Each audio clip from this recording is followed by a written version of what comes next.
Chapter 10. Extract from the Diary of Dr. Watson. So far, I have been able to quote from the reports which I have forwarded during these early days to Sherlock Holmes. Now, however, I have arrived at a point in my narrative where I am compelled to abandon this method and to trust once more to my recollections, aided by the diary which I kept at the time.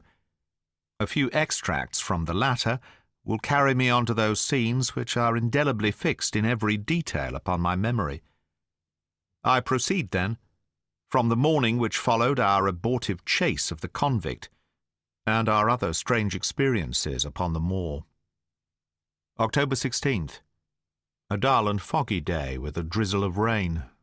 The house is banked in with rolling clouds, which rise now and then to show the dreary curves of the moor, with thin silver veins upon the sides of the hills, and the distant boulders gleaming where the light strikes upon their wet faces. It is melancholy outside and in. The baronet is in a black reaction after the excitements of the night. I am conscious myself of a weight at my heart and a feeling of impending danger, ever-present danger, which is the more terrible because I am unable to define it. And have I not cause for such a feeling? Consider the long sequence of incidents, which have all pointed to some sinister influence which is at work around us. There is the death of the last occupant of the hall, fulfilling so exactly the conditions of the family legend. There are the repeated reports from peasants of the appearance of a strange creature upon the moor. Twice I have with my own ears heard the sound which resembled the distant baying of a hound. It is incredible, impossible, that it should really be outside the ordinary laws of nature. A spectral hound which leaves material footmarks and fills the air with its howling is surely not to be thought of. Stapleton may fall in with such a superstition, and Mortimer also. But if I have one quality upon earth, it is common sense, and nothing will persuade me to believe in such a thing. To do so would be to descend to the level of these poor peasants, who are not content with a mere fiend dog, but must needs describe him with hellfire shooting from his mouth and eyes. Holmes would not listen to such fancies, and I am his agent. But facts are facts, and I have twice heard this cry upon the moor. Suppose that there were really some huge hound loose upon it. That would go far to explain everything. But where could such a hound lie concealed? Where did it get its food? Where did it come from? How was it that no one saw it by day? It must be confessed that the natural explanation offers almost as many difficulties as the other, and always, apart from the hound, there is the fact of the human agency in London, the man in the cab, and the letter which warned Sir Henry against the moor. This at least was real. But it might have been the work of a protecting friend as easily as of an enemy. Where is that friend or enemy now? Has he remained in London, or has he followed us down here? Could he be the stranger whom I saw upon the Tor? It is true that I have had only the one glance at him, and yet there are some things to which I am ready to swear. He is no one whom I have seen down here, and I have now met all the neighbours. The figure was far taller than that of Stapleton, far thinner than that of Frankland. Barrymore it might possibly have been, but we had left him behind us, and I am certain that he could not have followed us. A stranger, then, is still dogging us, just as a stranger dogged us in London. We have never shaken him off. If I could lay my hands upon that man, then at last we might find ourselves at the end of all our difficulties. To this one purpose I must now devote all my energies. My first impulse was to tell Sir Henry all my plans. My second and wisest one is to play my own game and speak as little as possible to anyone. He is silent and distrait. His nerves have been strangely shaken by that sound upon the moor. I will say nothing to add to his anxieties, but I will take my own steps to attain my own end. We had a small scene this morning after breakfast. Barrymore asked leave to speak with Sir Henry, and they were closeted in his study some little time. Sitting in the billiard-room, I more than once heard the sound of voices raised, and I had a pretty good idea what the point was which was under discussion. After a time the baronet opened his door and called for me. "Barrymore considers that he has a grievance," he said. "He thinks that it was unfair on our part to hunt his brother-in-law down when he, of his own free will, had told us the secret." The butler was standing very pale but collected before us. "I may have spoken too warmly, sir," said he, "and if I have, I am sure that I beg your pardon. At the same time, I was very much surprised when I heard you two gentlemen come back this morning, and learned that you had been chasing Selden. The poor fellow has enough to fight against without my putting more upon his track." "If you had told us of your own free will, it would have been a different thing," said the baronet. "You only told us, or rather your wife only told us, when it was forced from you, and you could not help yourself. I didn't think you would have taken advantage of it, Sir Henry. Indeed, I didn't. The man is a public danger. There are lonely houses scattered over the moor, and he is a fellow who would stick at nothing. You only want to get a glimpse of his face to see that. Look at Mr. Stapleton's house, for example, with no one but himself to defend it. There's no safety for anyone until he is under lock and key. He'll break into no house, sir. I give you my solemn word upon that. But he will never trouble anyone in this country again. I assure you, Sir Henry, that in a very few days the necessary arrangements will have been made, and he will be on his way to South America. For God's sake, sir, I beg of you not to let the police know that he is still on the moor. They have given up the chase there, and he can lie quiet until the ship is ready for him. You can't tell on him without getting my wife and me into trouble. I beg you, sir, to say nothing to the police. What do you say, Watson?" I shrugged my shoulders. "If he were safely out of the country, it would relieve the taxpayer of a burden. But how about the chance of his holding someone up before he goes? He would not do anything so mad, sir. We have provided him with all that he can want. To commit a crime would be to show where he was hiding." "That is true," said Sir Henry. "Well, Barrymore, God bless you, sir, and thank you from my heart. It would have killed my poor wife had he been taken again. I guess we are aiding and abetting a felony, Watson. But after what we have heard, I don't feel as if I could give the man up. So there is an end of it. All right, Barrymore, you can go." With a few broken words of gratitude, the man turned, but he hesitated and then came back. "You've been so kind to us, sir, that I should like to do the best I can for you in return. I know something, Sir Henry, and perhaps I should have said it before, but it was long after the inquest that I found it out. I've never breathed a word about it yet to mortal man. It's about poor Sir Charles's death." The baronet and I were both upon our feet. "Do you know how he died?"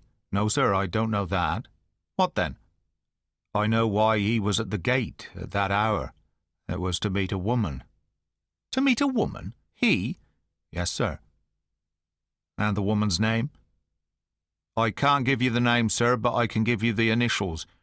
Her initials were L.L. "How do you know this, Barrymore?" "Well, Sir Henry, your uncle had a letter that morning. He had usually a great many letters, for he was a public man, and well known for his kind heart, so that everyone who was in trouble was glad to turn to him. But that morning, as it chanced, there was only this one letter, so I took the more notice of it. It was from Coombe Tracy, and it was addressed in a woman's hand." "Well?" "Well, sir, I thought no more of the matter, and never would have done had it not been for my wife. Only a few weeks ago she was cleaning out Sir Charles's study. It had never been touched since his death, and she found the ashes of a burned letter in the back of the grate. The greater part of it was charred to pieces, but one little slip, the end of a page, hung together, and the writing could still be read, though it was grey on a black ground. It seemed to us to be a postscript at the end of the letter, and it said, Please, as you are a gentleman, burn this letter, and be at the gate by 10 o'clock. Beneath it were signed the initials L.L. Have you got that slip? No, sir. It crumbled all to bits after we moved it. Had Sir Charles received any other letters in the same writing? Well, sir, I took no particular notice of his letters. I should not have noticed this one, only it happened to come alone. And you have no idea who L.L. is? No, sir, no more than you have. But I expect if we could lay our hands upon that lady, we should know more about Sir Charles's death. I cannot understand, Barrymore, how you came to conceal this important information. Well, sir, it was immediately after that our own trouble came to us, and then again, sir, we were both of us very fond of Sir Charles, as we well might be, considering all that he has done for us. To rake this up couldn't help our poor master, and it's well to go carefully when there's a lady in the case, even the best of us. You thought it might injure his reputation? Well, sir, I thought no good could come of it. But now you've been kind to us, and I feel as if it would be treating you unfairly not to tell you all that I know about the matter. Very good, Barrymore. You can go. When the butler had left us, Sir Henry turned to me. Well, Watson, what do you think of this new light? It seems to leave the darkness rather blacker than before, so I think. But if we can only trace L.L., it should clear up the whole business. We have gained that much. We know that there is someone who has the facts, if we can only find her. What do you think we should do? Let Holmes know all about it at once. It will give him the clue for which he has been seeking. I'm much mistaken if it does not bring him down. I went at once to my room and drew up my report of the morning's conversation for Holmes. It was evident to me that he had been very busy of late, for the notes which I had from Baker Street were few and short, with no comments upon the information which I had supplied, and hardly any reference to my mission.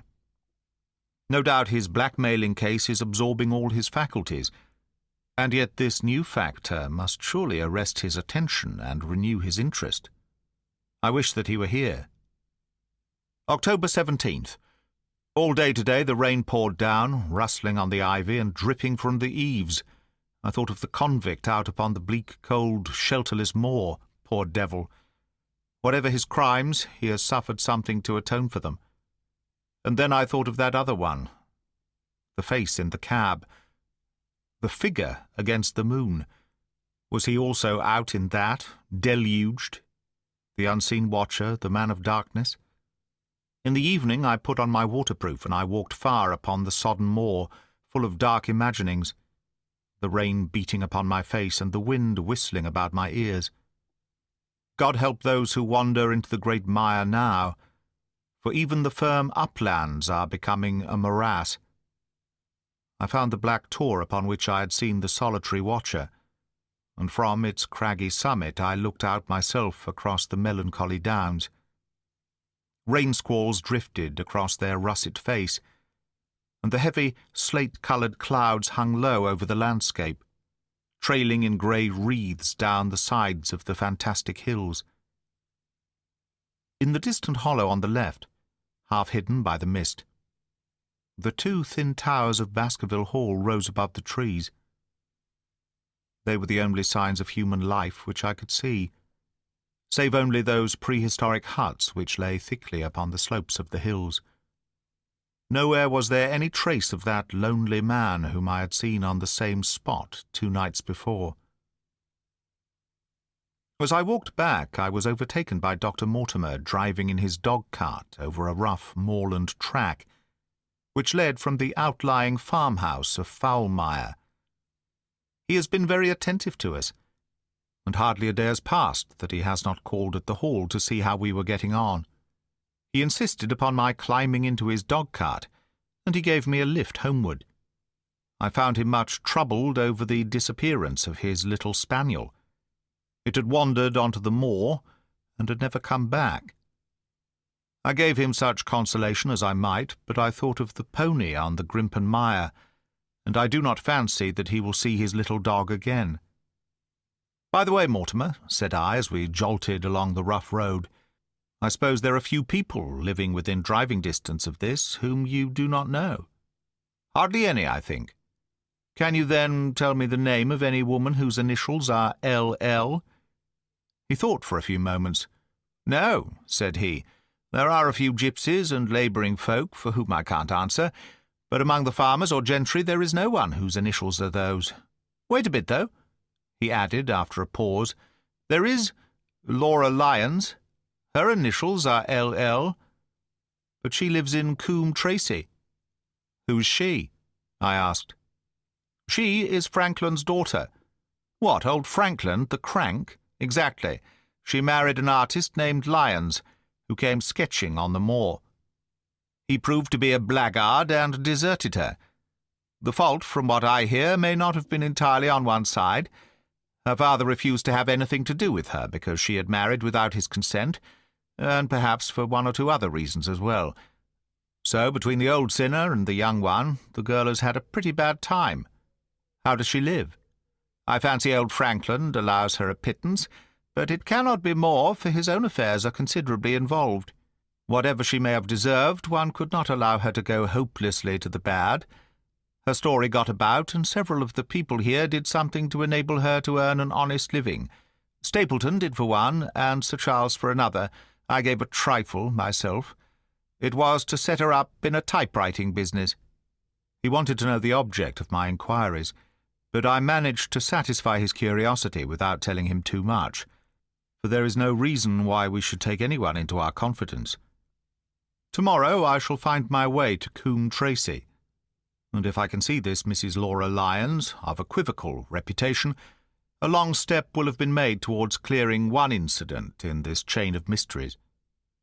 I'm certainly developing the wisdom of the serpent, for when Mortimer pressed his questions to an inconvenient extent, I asked him casually to what type Franklin's skull belonged, and so heard nothing but craniology for the rest of our drive.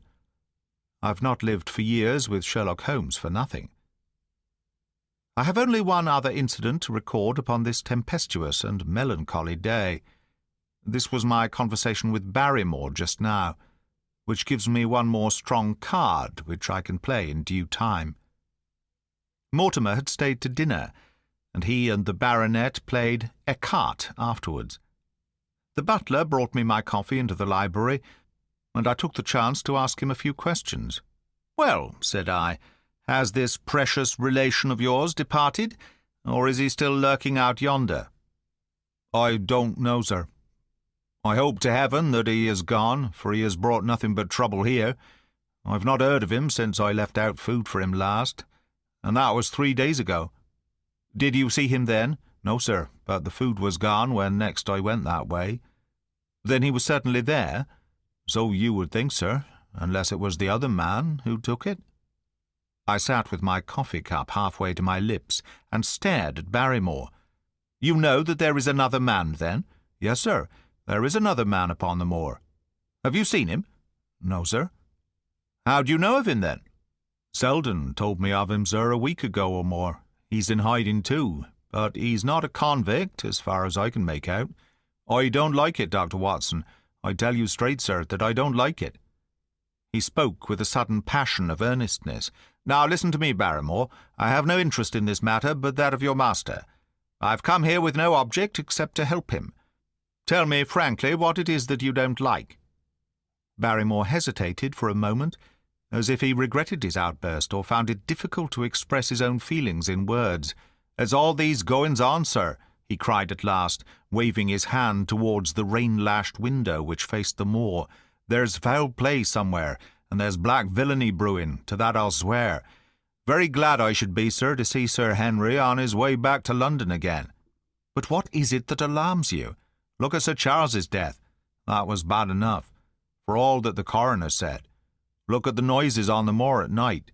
There's not a man would cross it after sundown if he was paid for it. Look at this stranger hiding out yonder and watching and waiting. What's he waiting for? What does it mean? It means no good to anyone of the name of Baskerville, and very glad I shall be to be quit of it all on the day that Sir Henry's new servants are ready to take over the Hall." "But about this stranger," said I. "Can you tell me anything about him? What did Selden say? Did he find out where he hid, or what he was doing? He saw him once or twice, but he is a deep one, and gives nothing away. At first he thought that he was the police, but soon he found that he had some lay of his own. A kind of gentleman he was, as far as he could see, but what he was doing he could not make out." "And where did you say that he lived?" "Among the old houses on the hillside, the stone huts where the old folk used to live." "But how about his food?" "Selden found out that he has got a lad who works for him and brings him all he needs. I dare say he goes to Coombe Tracy for what he wants." "Very good, Barrymore. We may talk further of this some other time." When the butler had gone, I walked over to the black window, and I looked through a blurred pane at the driving clouds and at the tossing outline of the wind-swept trees. It is a wild night indoors, and what must it be in a stone hut upon the moor? What passion of hatred can it be which leads a man to lurk in such a place at such a time? And what deep and earnest purpose can he have which calls for such a trial? There in that hut upon the moor seems to lie the very centre of that problem which has vexed me so sorely. I swear that another day shall not have passed before I have done all that a man can do to reach the heart of the mystery.